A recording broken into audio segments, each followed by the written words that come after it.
Kaleshwaram project విషయంలో కేసీఆర్ పై CBI విచారణకు ప్రభుత్వం ఆదేశించడంపై బీఆర్ఎస్ నాయకులు మండిపడుతున్నారు.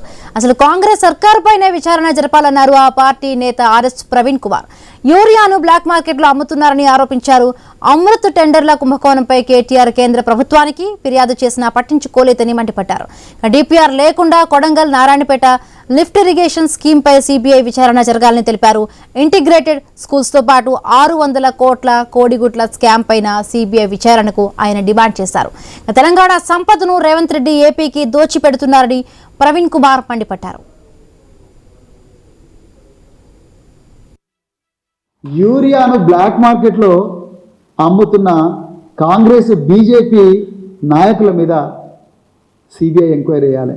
275 రూపాయలకు దొరకాల్సిన యూరియా బస్తా 700 నుంచి 800 రూపాయలకు బ్లాక్ మార్కెట్లో దొరుకుతుంటే ఒక విజిలెన్స్ ఎన్ఫోర్స్మెంట్ డిపార్ట్మెంట్ పోతలేదు, ఒక డిఆర్ఐ పోతలేదు, ఒక ఈడీ పోతలేదు, ఒక సిబిఐ వస్తలేదు.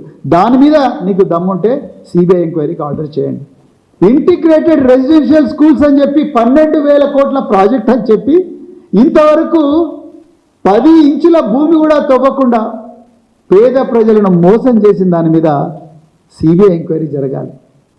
105 మంది పిల్లలు గురుకుల పాఠశాలలో చనిపోతే వాళ్ళ పొట్టలో పడాల్సిన కోడిగుడ్లను 660 కోట్ల రూపాయల కుంభకోణం చేస్తే దాని గురించి ఎవరు మాట్లాడలేదు. దాని గురించి